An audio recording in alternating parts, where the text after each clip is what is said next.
Guys, lagi ba kayong bloated? Or di kaya mataas yung cholesterol nyo sa liver? Or mataas yung HB nyo? Ito pwede to, very effective. Ito yung iniinom ko araw-araw eh.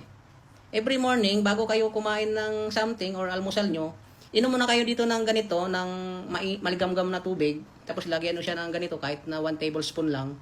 Tapos mix nyo siya. Tapos yun ang inumin nyo muna, bago kayo kumain ng breakfast nyo.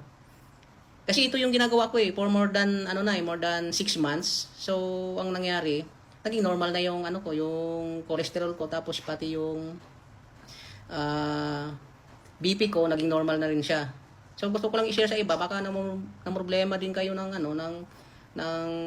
HB nyo, baka mataas o di kaya pati liver kayo. So very effective to, itong vinegar na ito. Kaya kung gusto nyo rin, pwede kayong mag-check out. Gusto nyo rin magkaroon nito para masubukan nyo. Kasi very effective siya, guys. Very effective talaga siya. Kaya hindi man siya ganun ka gastos talaga, kasi 1 tablespoon lang naman everyday inumin nyo eh. So, matipid din. Kaya kung naghahanap kayo ng something na para bumaba yung BP nyo at maging normal yung cholesterol nyo, ito na, subukan nyo to. Subukan nyo. Pwede kayo bumili dito. Meron tayong yellow basket dyan para madali nyo siyang ma-check out. Yun lang guys, share ko lang. Thank you.